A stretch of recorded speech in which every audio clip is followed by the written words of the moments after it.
on training, specifically on how to take training, and from a management perspective, from a leadership perspective, how to give training. Hey baby, this is a baby on the screen right now. It's just because people go like, the hell's he saying hey baby to us for? That's weird. The reason for this, we're going to be focusing on training next week. And what I realized, kind of getting back to it and doing one-on-ones with some people, is that we have a little bit of a misassessment of problems and a misassessment on how we should train from a management perspective, and then on how to take training and what to do with it from an employee perspective. So we're going to go over both those two things today. I think the biggest thing is the first question that you have to ask yourself when you're going to give training or you're getting training is the why. Why is this necessary? Now,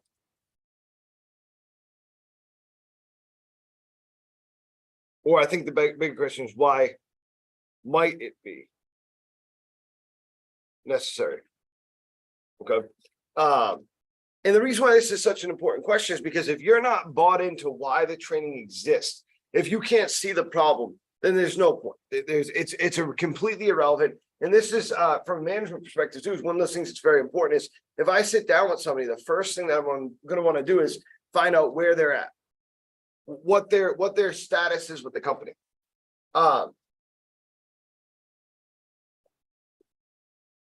why is the training necessary? And when we go through that, we're going to go through stats, of course. So for us, stats would be like leads, cancel rate,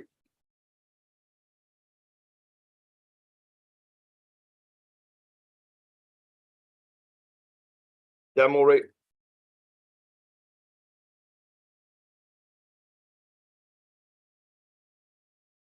okay, so we're going to go through all that stuff, but the thing I'm looking for is what's more important is a timeline. Okay, when did things start going poorly, or when did they start doing well? Where are we at currently? Even neutral. How long have they been neutral for? If I have an employee that's steady at 2 leads a day, but they're always steady at 2 leads a day, and my point of my training is to move them into a place where they're averaging more leads because I believe they can do it. Well, that's my why. The timeline is, okay, how long have they been writing 2 leads for, and why are they stuck there? Okay. But it's important to figure these things out before we even start the training. I'll explain why in a second. So let's take an example. All right, so I'm not going to use names in this example, but I'm going to pull up some numbers and metrics. I'm going to talk about why something might happen. From a management perspective, you need to get an idea of what is going on with that employee. And it could be something completely different from this. Understand that literally somebody could just be a psychopath. You know what I'm saying? They're intent, they're crazy. They only started with this company to try to not write leads. That was their whole point, you know. But I doubt it. I doubt that's the case, right? So we can typically look at the numbers. We can decide based on the numbers why that person is struggling the way they are. So take, for example, I'm going to use some examples of people that are no longer here.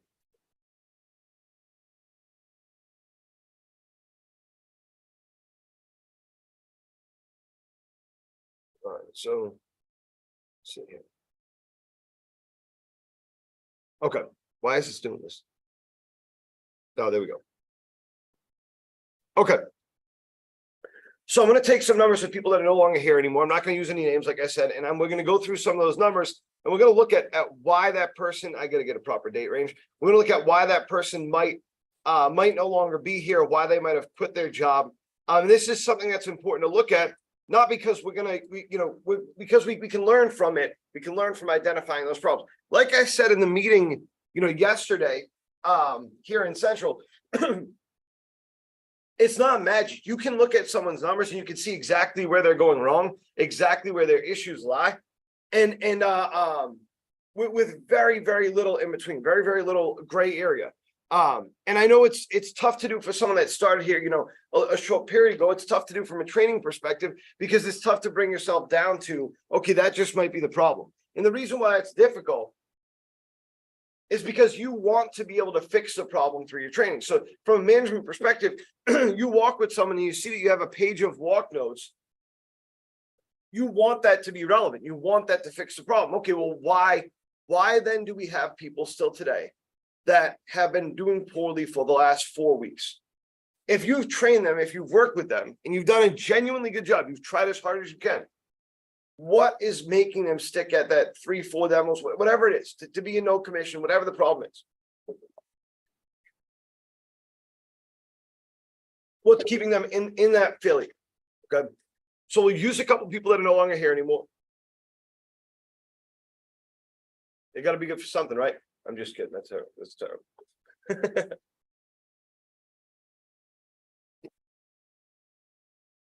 Okay.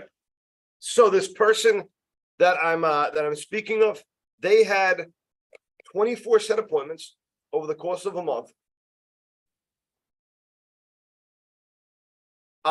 They have a 54% cancellation rate and a 64% demo rate. So they set 24, 7 of them actually demoed. Okay, they probably all ran the gamut for the most part. Now, I mean, there's an end result in 24 out of 24. So yeah, they're all done unless something gets rescheduled or something like that had no demoed or whatever, canceled. So I can look at this and I can find some very glaring things. This person started off pretty strong. So what I can look at is, okay, if I extend back to the beginning of June, this person started on the road probably second week of June. So if I look back to the 1st of June and I see 24 set appointments, I'm going, okay, this person was pretty good. Okay. Now, if I look at the start of July, before they left, they wrote 5 appointments. Okay. So I know where 5 of those 24 came from. That means 19 within the last 3 weeks of when they get here, June. Last 3 weeks of June. So what that tells me is that that person was on a pretty good path with writing leads. Okay. Something must have happened that caused them to not believe in themselves. That caused them to not have faith in what they were doing. Okay. So let's examine why. I mean, that person has that amount of leads. Okay, what happened in that time then? Okay, I can tell you right now that on the week 2 mark, that person came to me and told me that they have some sort of issue that is going to prevent them from doing the job some of the time. Now, it was a legitimate issue, but it was an issue nonetheless. And we came up with a workaround that would allow them to work most of the days. Okay, so we sat there, we went through this stuff. But that was sort of an inflection point for them. They spent the next 3 days in the call center, learning their process for when they were going to have to take those couple of days off per month. And then they fell off probably a week after that. Okay. That person did not have any belief in themselves. They had no faith in themselves. The issue wasn't scripting. They had that down, just no faith whatsoever in themselves. That's what caused that problem. So there's ways that we can go through that. Let's write that down though, just so we don't forget.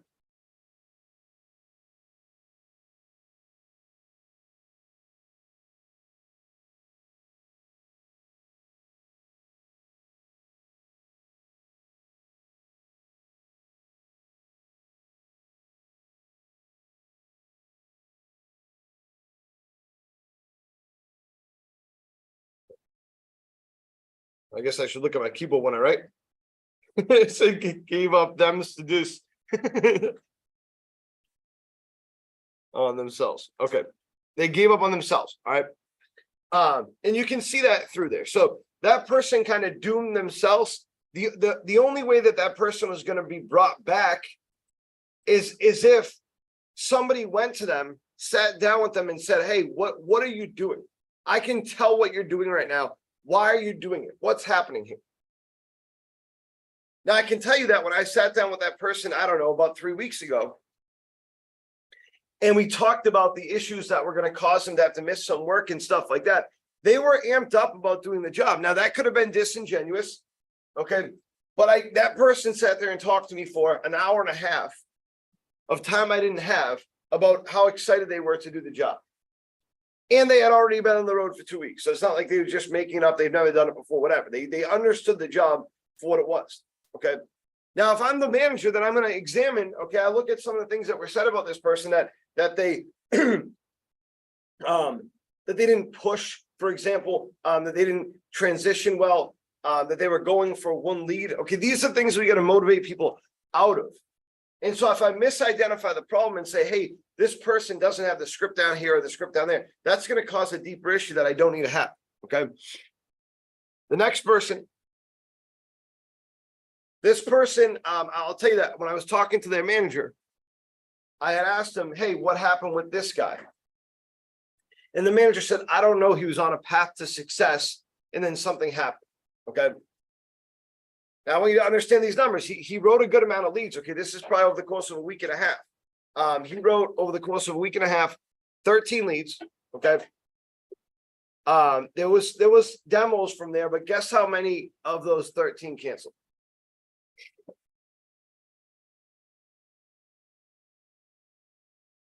12. 12 of the 13 canceled. Okay. So if I'm that person, I'm going, okay, I can write a lead. Great. I'm not making any money here. Okay. Nobody's fixing my issue. Nobody's helping me. As a matter of fact, I'm being told I'm doing a good job right now because I'm writing leads. Okay. If I'm doing a good job and I'm still not making money, then how would I continue to do this job? Right.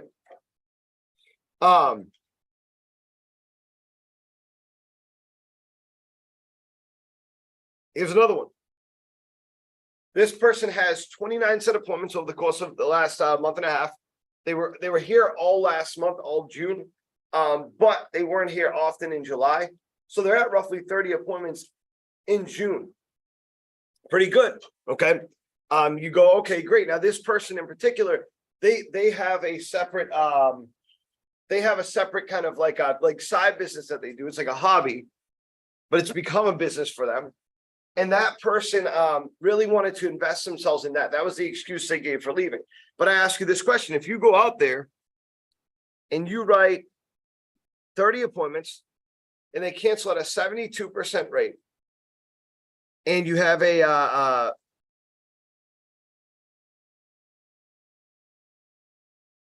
well, that guy, he actually, demo rate's bad. You have a demo rate of 75%. You're having 6 go through over the course of a month out of those 29, 30 leads written. That's not a comfortable place to be in. So when we look at that, right, I mean, you might go, well, this guy's writing leads. He's writing leads. He's getting no benefit from that, right? Now, the reality is that this person happened to work part-time. We could have pulled that. I did pull that person aside to retain him. We could have pulled that person aside a second time, I think, and said, hey, listen, you're averaging 3 demos a week. 2 more demos per week, you're at $35 an hour, and you can focus on your side business. Why not? Just do it. 2 more demos a week. And if we sit down with him a week or 2 before he leaves, then we might be able to catch that. Okay. All right. And we're going to go through one more example. My wife is here to grab the kids, so I'm going to bring them downstairs real quick. Okay, guys, get your stuff together.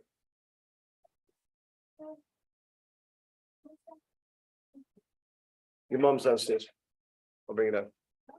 We'll take a quick intermission in a second, but while they're getting their stuff together. So the active employee that we have, he had, and I explained this yesterday in the meeting, he had done really, really well the first half of June and all of May. Like fantastic. One of the top people in the department. Then something happened mid-June. He went from writing 30 leads, 33 leads or 34 leads, the first half of June to writing 3 the entire second half of June. 3 the entire second half of June. And he had like 1 day off there. Then going into July, he wrote 7 leads so far, 5 of them canceled. Okay. Check their numbers now.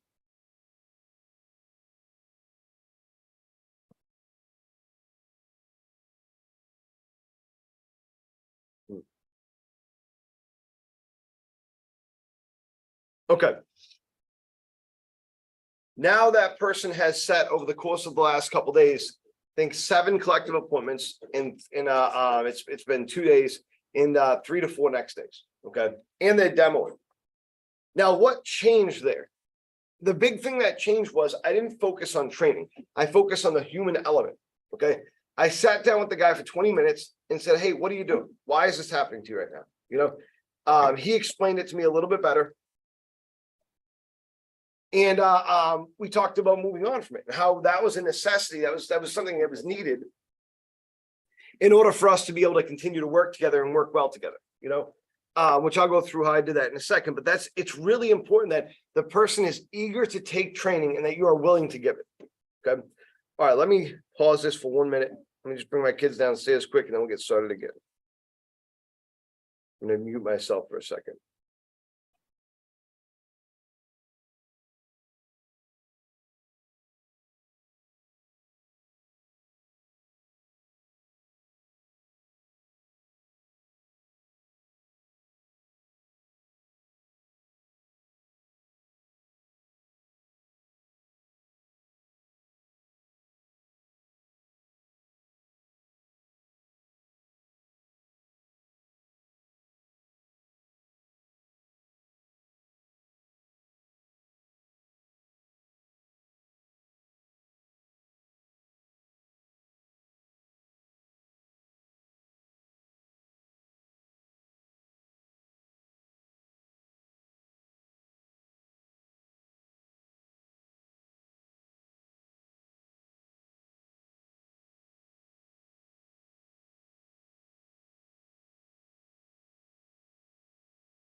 I have Pat Benatar stuck in my head right now. Like big time, big time. I just feel like the lyrics speak to me.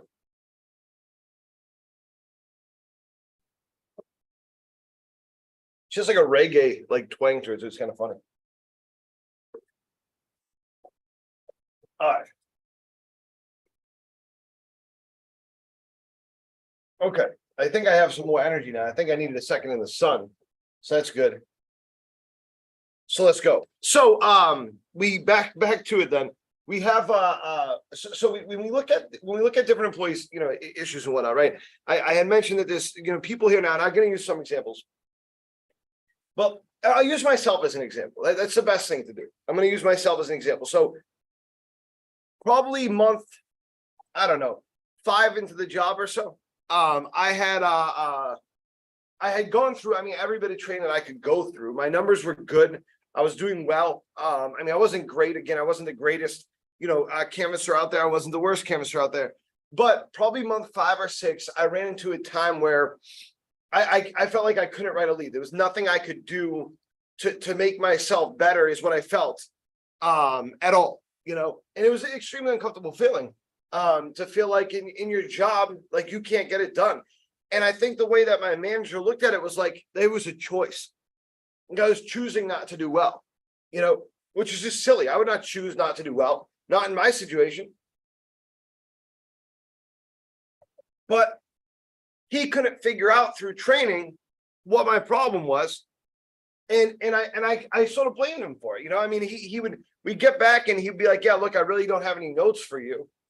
And I'm going, what do you mean? My numbers are terrible. How could you not have any notes for me? You know what I'm saying?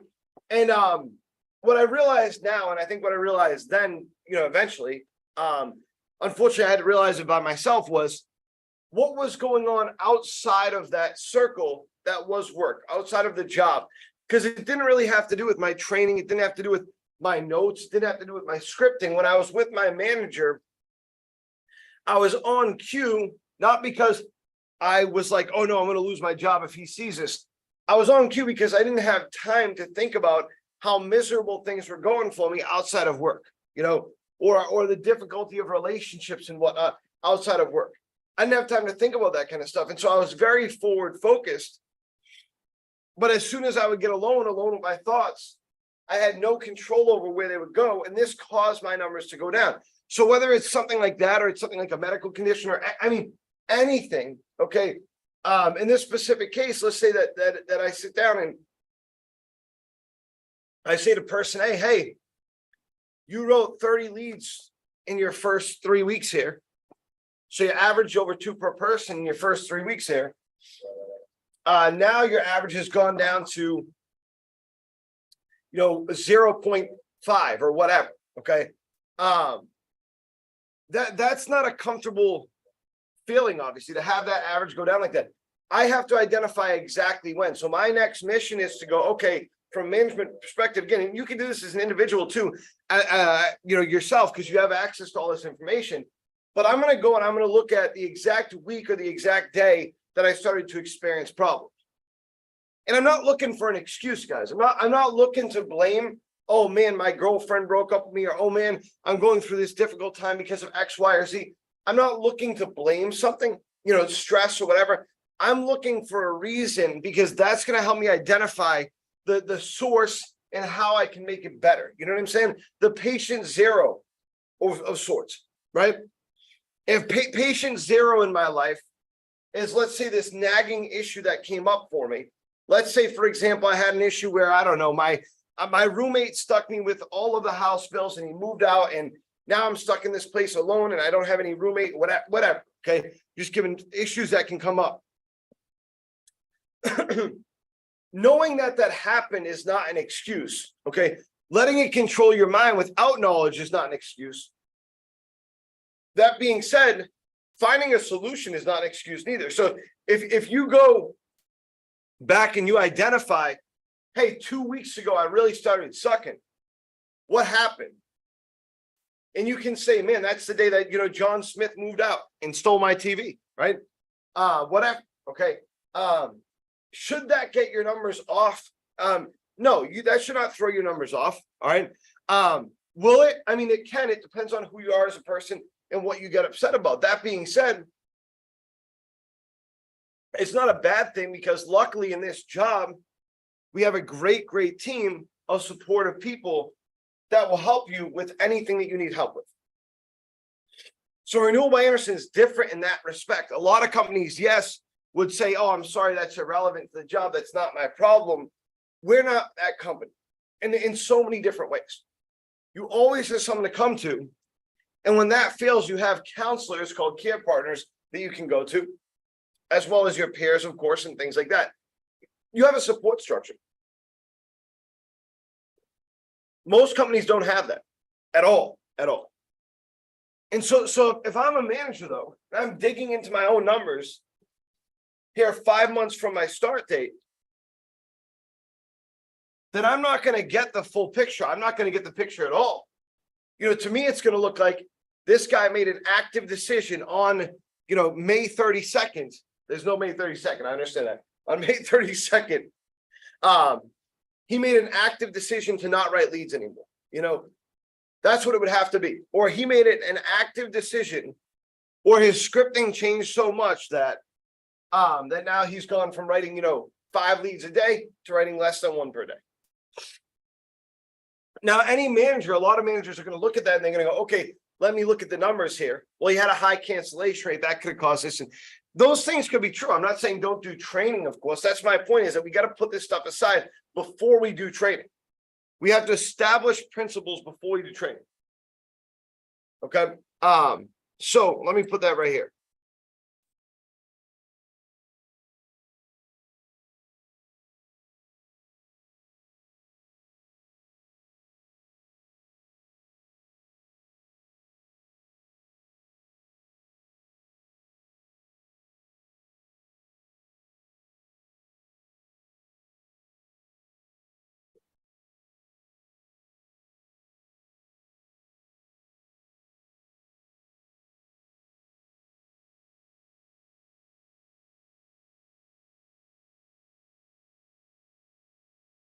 Okay.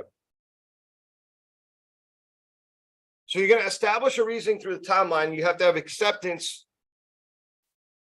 Jesus. Can't type it all thing. You have to have acceptance of issues. And then, finally on there, you have to have a willingness to hear constructive criticism. They like the word feedback. We'll call it the word feedback. Okay. So to open up your mind as a trainee, these are the things that you have to do. You have to be able to help identify what the root cause of the issue is. Okay. Is that even an inside work thing?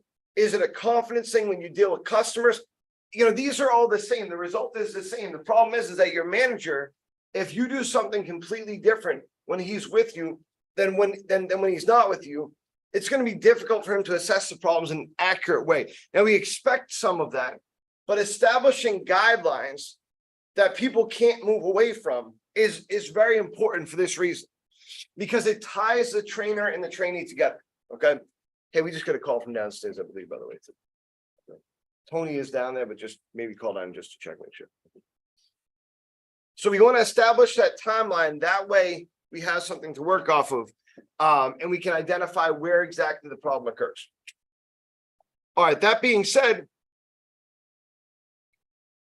now you're willing to learn as a trainee, okay? So now you're willing to learn as a trainee. So I'm probably asking you, after we figure this out, let's say that I'm having this conversation with Seth and he says, look, I I just had my 3rd baby. It's a lot. That being said, that's what's affecting me, I think, at work. Timeline wise, obviously I had off for this week or 2 or whatever. And now it's just occupying a lot of my mind space or whatever. I like being home with the kids and so on and so forth. So then it's like, okay, well, we can see what's affecting your numbers now. All right. It's not an excuse. It's an acceptance of the fact that that issue has very little to do with the job and very much to do with how you structure your life. Here, I gotta grab this phone call real quick. Look. Hey, this is Paul, but Andrew's on his way down. Yes. Thank you. Bye. Okay.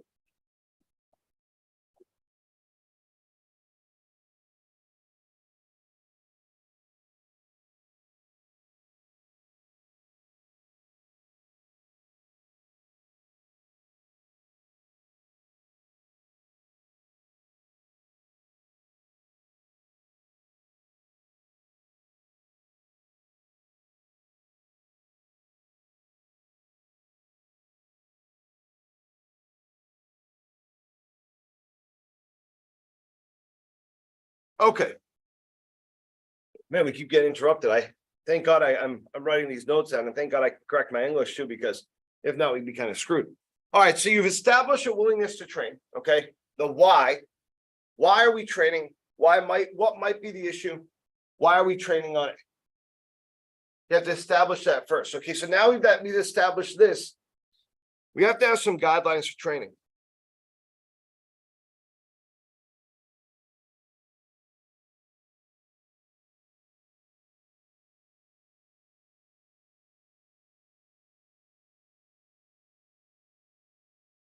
Not all training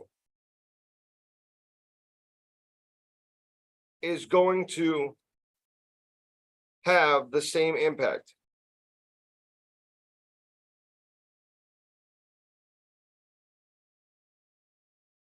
Okay, so not all training is going to have the same impact. It's the first thing. You're going to go through a couple different things. This person's ready to be trained now. Like I said, and I'll tell you this right now, every time I've sat down with someone, if I really cared, if I didn't care, then it didn't matter. But every time I've sat down with somebody and I cared, okay, which is usually I would care, okay, and I cared every single time, they've gotten better simply through being allowed to voice their concerns and their goals, their projections and where they want to be.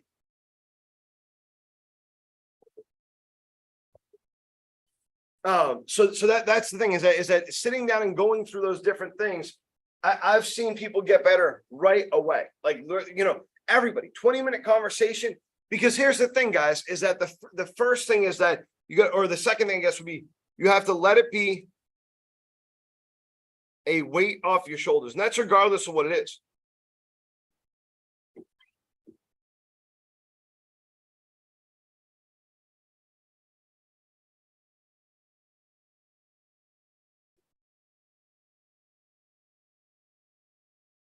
Okay. Let it be a weight off your shoulders. All right. If you're in training, that means nobody is interested in terminating your employment. Okay. I assume if you're in training, this means that you're not interested in terminating your employment. So training can be a deeply personal thing, but is not something that should be taken the wrong way. It's a weight off of your shoulders. So what I'm able to sit down with, at the time, my manager and the department director years ago, and I'm able to say, well, yeah, look, I just had this, that, and this other thing go on. Personally, I'm just in a bad headspace. The advice they gave me, some of it was weird, stupid. I've never been one to think about think that worked. Thinking happy thoughts. Have you guys seen Happy Gilmore? Well, I guess it's, you know, Seth, have you seen Happy Gilmore? Did long time ago. Andrew says it's a great movie as well. It's a great movie. But the one thing that I always thought was funny was Happy Gilmore is tasked with thinking about happy thoughts, going to his happy place. And, you know, for him, it's a video of his grandmother winning the lottery and his hot teacher. Yeah. Yeah. Yep. No, that's Charles. Yeah, the guy with one hand, and he has two hands in it, you know. But the thing, and then when at the end there, when it's not working anymore, and he has a nightmare, and like it's Shooter McGavin's, Shooter McGavin's with his grandma, and yeah. That's funny. That's a funny movie. But I'm not one that believes in those positive affirmations like that. I mean, sure, look, it's an exercise, do it, fantastic. A lot of people do believe in it, which means it works for some people at least. But you know what? I don't think that that's the end all. I don't think that's what this weight off your shoulders thing is. I think it's more like, hey, I'm not going to get let go for this problem. People see my issue. It's not just me holding it internally. People think I'm good at this job and they have my best interest at heart. It's that feeling that people get that's a weight off their shoulders. Yesterday, I said to somebody, a manager, I said, hey, listen, the thing that you got to realize, because he was kind of on edge because he had made some mistakes. I said, the thing that you have to realize is that you're not going to get fired. Like it's just, you gotta, no, don't get defensive. Don't get angry. You're not going to get fired, you know? And so you got to get that out of here, you know, because that's just not going to happen. And he's like, okay, cool. I feel a lot better now, whatever. You know, of course you want to do something else. I mean, but for this, no way. We just got to focus on training. Okay. So, but how can we ever focus on hitting a 10-day, a 20-day, or a 30-day goal when we're so focused on what we've done in the past, how many days we've called out in the past, or what kind of issues we've had in the past, how many leads we didn't write in the past? If we get caught up on that, it's not going to do anything for us. So you got to let it be a weight off your shoulders. Okay. Remember, not all training is going to have the same impact. So when we go through training next week, there's going to be 5 days, 5 total hours of training, 11:30 to 12:30 every day. And we're going to recap this every day in a way. We'll have sort of like a worksheet and stuff like that for people to fill out every single day. And I know it sounds mundane and you're going to run into a day where you're like, hey, this didn't really do anything for me, but it's, does the overall training do something for you? Is there stuff in that you can pick out that does stuff for you? And I think you'll find out the answer is like a resounding yes. I mean, it's going to be a weight off your shoulders as long as you take it properly. Okay. So next is, as a leader,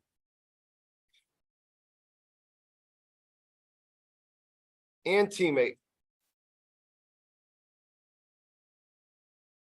I wrote teammate is, I can't type today at all. It's really bad. I wrote them. It was the weirdest thing. It's like a collection of letters when I was trying to hit themselves.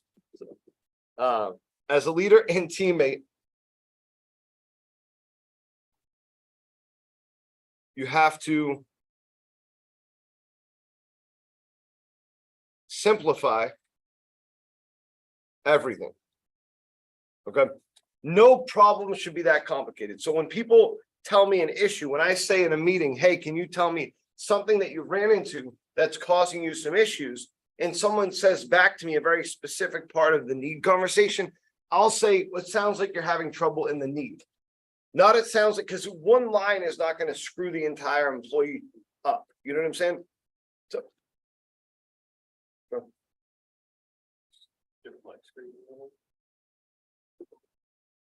that's your computer. And so, you know, we have to commit to simplifying things. So for example, if like, let's say we're doing this training on Tuesday, let's say, and let's say we're going through transitions, rebuttals and transitions. Okay. What I need to do is, you know, I need to understand that everybody knows what that means. Everybody knows what we are to do. If they've lost it, it's going to be because of one of a couple things. It doesn't have to be some complicated thing. We don't need to invent new ways to do it. There's a time and place for that. Training in the middle of training is not that. So if I get back all of a sudden, people are being told 6 different things. I'm going to be in Minnesota next week. 6 different things that they want to do, whatever. If they have all this stuff, and we're just like, yeah, go for it. It's not gonna benefit anybody. Okay. So you got to make sure we simplify everything, break things down to their core. Okay. If we're going to go through transitions, give a couple examples and have employees, have teammates go through those transitions. That's all.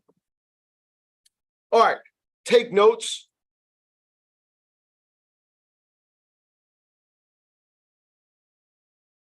As a leader and teammate.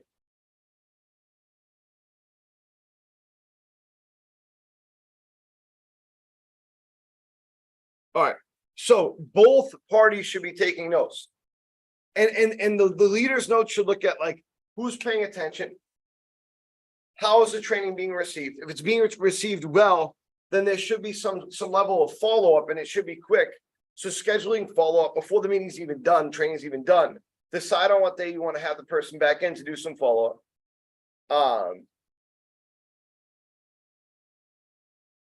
Take notes down on what kind of mistakes they're making, what kind of issues they've had. And same thing from a teammate perspective. If you're a teammate here and you're collecting the training, you're getting the training, write down questions that you might have. Section things off. Don't just write down a bunch of scribbles on a notepad and then leave it on the desk for 6 days.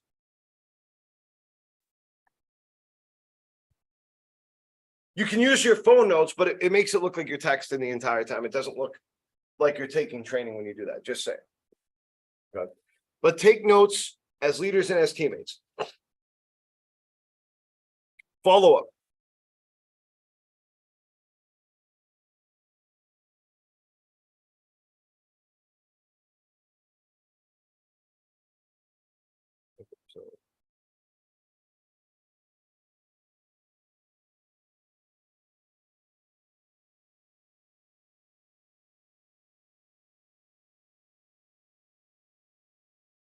Gotta spell accountable for a second. So as a teammate, hold your team lead accountable. If they say, hey, listen, we're gonna follow up in a couple days, then follow up in a couple days. If they say, hey, we're gonna follow up next week, then text them the next day and say, hey, what time are we following up? Okay. And then, but set up that accountability meeting, set up that follow-up meeting, and give feedback back and forth. Okay. And then lastly, on this, continue training.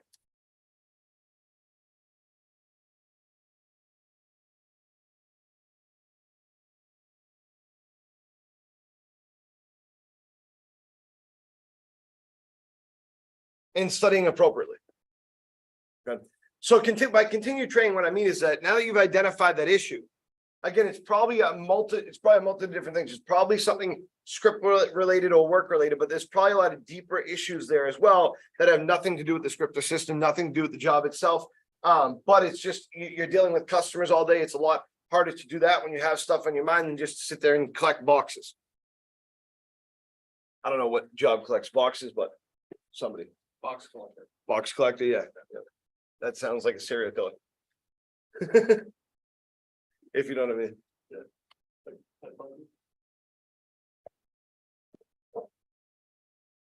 Yeah, I'll tell you. I'll write it down.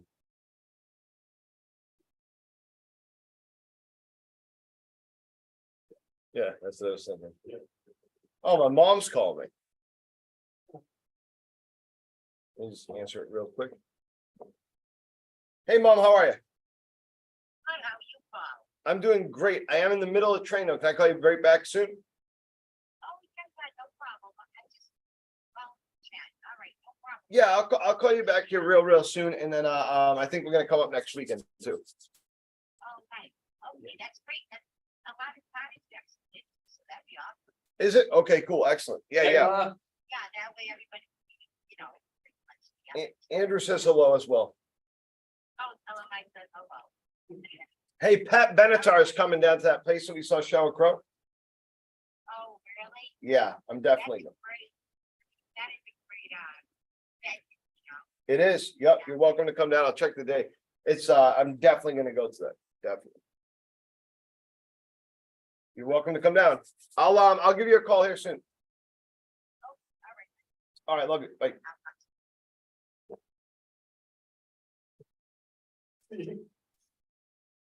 There you go. Good training. I'm talking to my mom on the phone. It's okay. I'm gonna go back in and edit that out. Okay. And a couple other things too. Me having to walk out with my kids, all this stuff.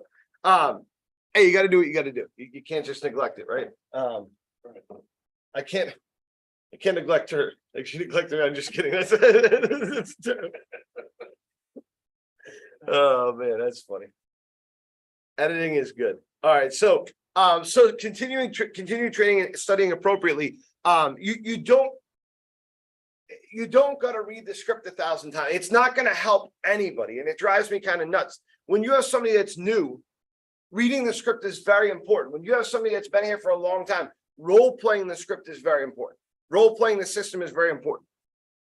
Doing what they do at the door, if they're doing well, is very important. If they're doing well, if they're doing okay, all right, then it's not important that they go back to basics and stuff like that. It's important that they do what has worked for them in the past. Doesn't mean they should never look at the script. No, it doesn't mean that. But it means that continued training has to be designed around the problems that they have, and follow-up has to be designed around whatever outside issue they have. It cannot be about rebuttal. It's got to be deeper than that. Okay.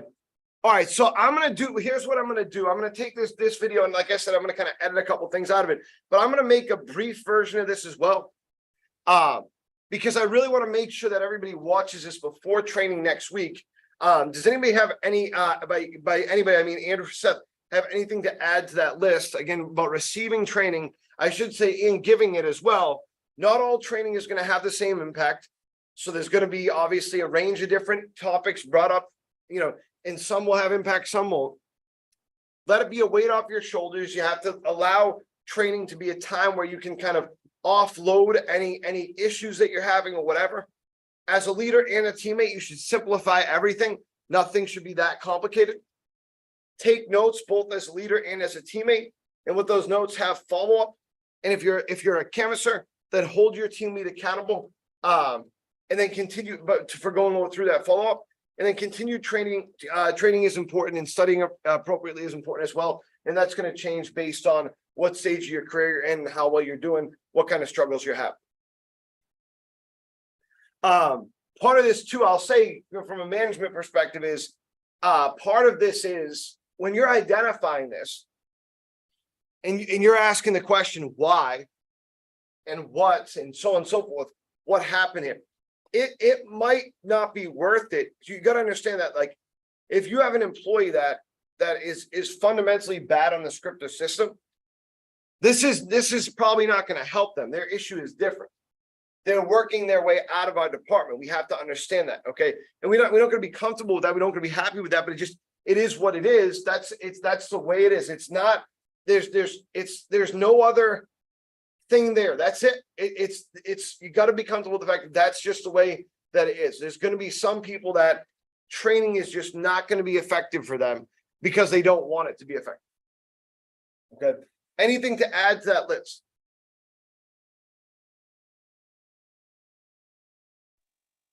I mean, everything that you're saying, the import of EQ and emotional intelligence, that's something. When you hear emotional intelligence, the reaction that I get mostly from people is how the person across from you is feeling, empathy and stuff like that. And that's all very, very important.